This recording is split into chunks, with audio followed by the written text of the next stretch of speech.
Let's go to another change of pace here, because you'll remember about this time last year and over Christmas, there weren't many areas harder hit by bushfires in the south coast of New South Wales. The Eurobodalla Shire, which includes Batemans Bay, Moruya and Narooma, they were particularly hard hit. 270,000 hectares were burned, 500 homes destroyed. Very tragically, 4 lives were lost. And the recovery effort is still very much underway. It's being held by Disaster Relief, a not-for-profit organisation, which unites military veterans and first responders to respond to emergencies and disasters around the country.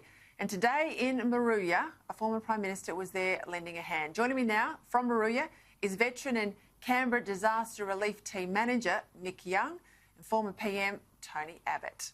Well, Mick, I'm delighted. I'm going to you first. I'll make the other bloke a bit nervous, but I'll go to you first, Mick. Great to have you on the show. I'm really keen to know what you're doing on the ground there in Eurobodalla, but I'm also really interested, not just what you're doing for them. You're a veteran, and I know that this group that comes together, it's as much about helping yourselves as the communities you're working in. Give us a sense of the history here. Yes, thanks. So we're on the ground here in Moruya at the moment. We've been working just north of Moruya for the last 4 weeks. There's about 122 people that have reached out and asked for help. Whilst we're a year on from the fires, people are still suffering. The job that Tony and I were at today, the gentleman had no insurance. Everything was burnt to the ground. The place is still surrounded by burnt-out car bodies, sheet metal and so on. And he's clearly suffering. So we see stories like that over and over and over again, to particularly the people who've been helping throughout the Shire. And Mick, just you, as a veteran organisation, tell me what that means. So great thing about veterans is that we've been trained in a whole range of skills, and we excel working in austere and emergency type environments. And so bringing together a team of veterans, we're able to utilise their skills for the benefit of the community. So we've got people from all around the state and some from interstate with a range of skills, and we've got them out doing a range of things. We're getting rid of old dead trees, chainsaw work, helping to remove and replace fencing. We're doing a range of different sort of muck-out work, just helping people get started. The great thing about it is that we're able to use the veteran skills to benefit the community, and particularly these people are in substantial need still, even though it's a year on. And the thing we find is that by bringing that team of volunteers together, we're able to actually not only help the person right now, but we're able to give them a sense of hope. And in particular, we're able to show them that the rest of Australia does care, and we're able to get these people on the ground to do those little things to help start that recovery process. I tell you what, Mick, we're in sure need of good news, and this is lovely to hear what you're saying and to talk to you both tonight. I'll go to the man standing next to you, because I reached out to Tony Abbott this week, didn't I? I wanted to ask you about those comments you made in relation to the 25th anniversary of the Howard government, Tony, and the calibre of ministers then and ministers now.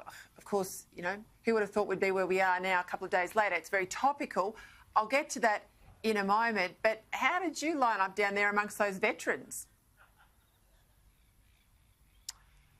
Well, Peter, it was wonderful to be serving with these former military personnel, former emergency services personnel. It was wonderful to be with them. It was an honour to be with them. I just mucked in as best I could, and I've got to say that Mick here certainly gave me some important tips on my tree felling skills, and I'm hoping at the end of these few days maybe I can upgrade to an intermediate tree feller for the purposes of my rural fire duties. But wonderful to be out there, wonderful to be letting the community of the South Coast know that we haven't all just moved on and forgot what happened to them. They certainly in many cases haven't moved on. The gentleman that we were helping today, I think he's in a better place now than he was, but I suspect he was in a pretty bad place for a while, and it's good to be there showing solidarity with him. And just quickly on that, you were down there with your local brigade at the height of the fires. I want to get a sense, you know, we sort of went into COVID, and I think in part, and it's not a good thing, but I think the rest of the country might have moved on. You make the point those communities haven't. In physical terms, how's the recovery going? And in mental terms, give me a sense of how the community is coming together. Well, I'd be interested in Mick's view because he's been here for some time. But obviously, it was sort of grey and dusty 12 months ago. Now it's more like Ireland because we've had 12 months of solid rain. But there's still a lot of work going on, rebuilding houses, clearing dangerous trees away from the edges of roads and so on. There's a lot of traffic hold-ups because of all that tree clearing work. And for the people who did lose their home, losing your home is it's not just like losing your wallet.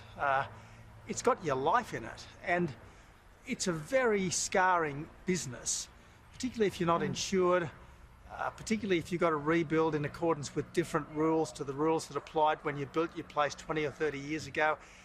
So I think there are still lots of people doing it tough, but I don't want to dwell on the trauma. I would prefer to dwell on the resilience and the fact that when people like Disaster Relief Australia come down, when people like former military personnel like Mick come down, I think that gives everyone a real tonic. Mick, what do you think? All right, I'm not going to drag... Yeah, Tony, it's certainly we've been on the ground here for 6 weeks. Sorry, Peter, I'm taking over. Sorry about that. Yeah, so we've been on the ground for 6 weeks already.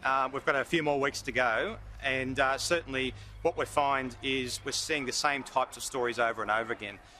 You know, there's so many different stories to tell, but often what we find is the fires occurred. We often find that some properties have been flooded 3 or 4 times since the fires. We throw COVID in the mix. And then there's all those life events that occur. You know, quite often we're coming across people that have had different sorts of illnesses or injuries, or people pass away that in their close family. And so it's a combination of all of these things. And I think the key point that we'd like to make is that this is about getting them started on that recovery process, and also giving them hope and showing each of them that the rest of Australia hasn't forgotten them. They do care, and we're here to help them when they're most in need.